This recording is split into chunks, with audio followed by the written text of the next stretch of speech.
Hey everybody, this is Blank Yo Games Ryan Flaherty, or as I like to call it, Blank Yo Game! And here I am starting off with my new website called How I Play Now. This will be a place where I talk about video game reviews as well as some other things I like to do when I actually like to go out and play. I hope you guys like it. I hope you stick around. Today I'm going to be talking about Darksiders, Skyrim. This is episode 1 of How I Play Now. Well, the first thing I'd like to talk about is actually Skyrim, covering 2 new DLCs that came out for it, the Dawnguard DLC, and of course the Hearthfire DLC, which allows you now to build your own buildings, and adoption. I want to talk about first, of course, about the Dawnguard. The Dawnguard actually turns out to be a really interesting tale. You end up walking up, if you are actually out in Riften, you'll actually end up talking to a man who points you towards the Dawnguard and talks to you about the vampire areas. Once you actually get the Dawnguard, the story takes place. And about halfway through their very first mission, you're actually going to be able to choose whether you want to continue to work with the Dawnguard, or if you'd rather perchance become an overpowered Lord Vampire. Now, honestly, I've tried both sides, and I have to admit, being the vampire is very, very cool. You actually get your own skill tree on top of everything else. Once you actually turn into the vampire, then you'll actually look into and find your skill tree, which you can actually add perks to make you a very more overpowerful vampire. Don't want to spoil too much of anything on it though, because of course it has a very unique and interesting story. But I will have to admit that after a playthrough of both, I'm finding at first I thought the vampire story was really intricate, really neat, kind of a very deep storyline. Then I got on the Dawnguard. And let me tell you guys, that's probably the way you really want to go. The Dawnguard story is probably the best. The loot, the actual items that you get from the game are superb. Kind of found a little strange to be going on to a vampire story in a world where dragons have just opened up and come known to the world. But on top of it, for an extra about 10-20 hours of storyline, it's really well worth it, and I think it's a lot of fun. The Hearthfire DLC actually allows you now to buy land in certain areas of Skyrim and actually build your own home. And you have definitely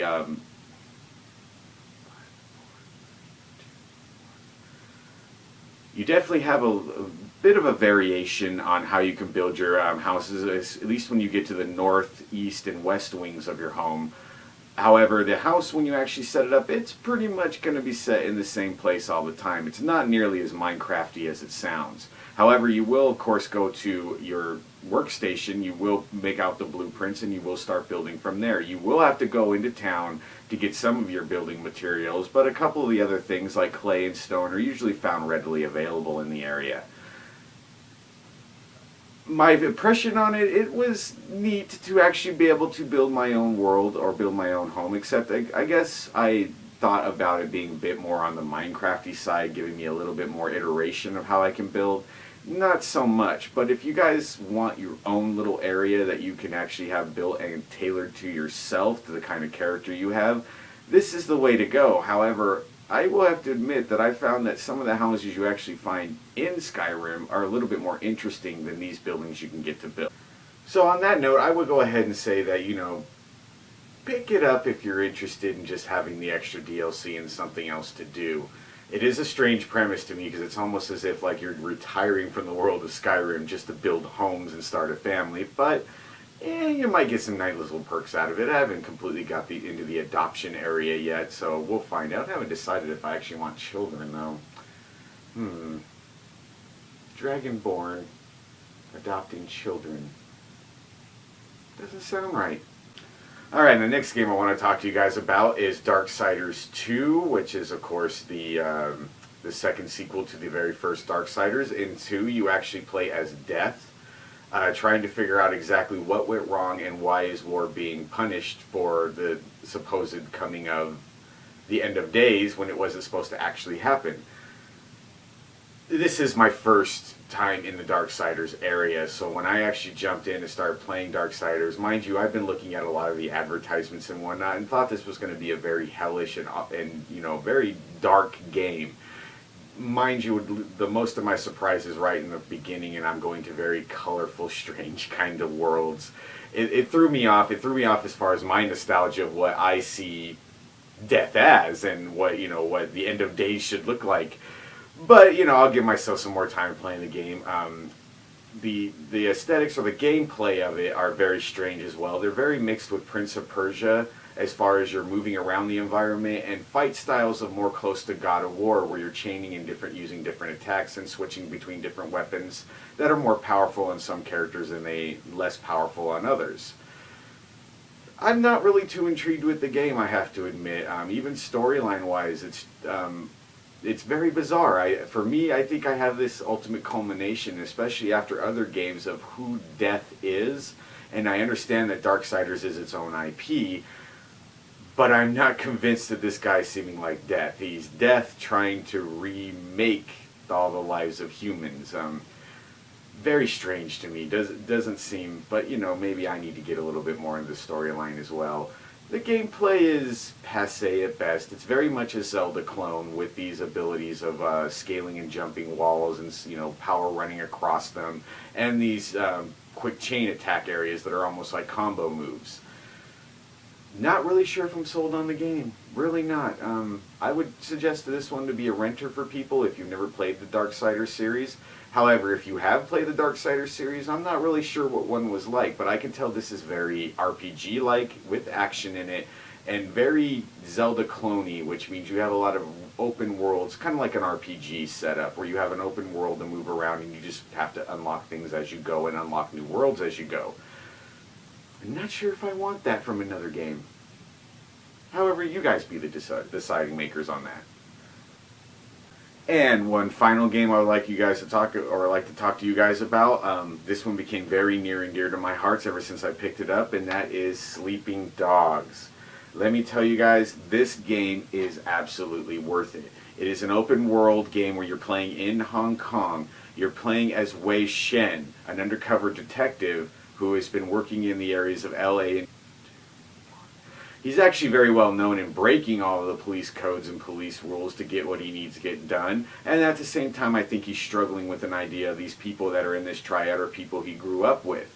So it's a neat little side back and forth story about an undercover cop trying to figure out what side he's really on. But on top of that, let's get to the game. The game itself is an open world China, and it is... or Hong Kong, let me get that right. It's an open world Hong Kong, and it is absolutely fun to be in this world.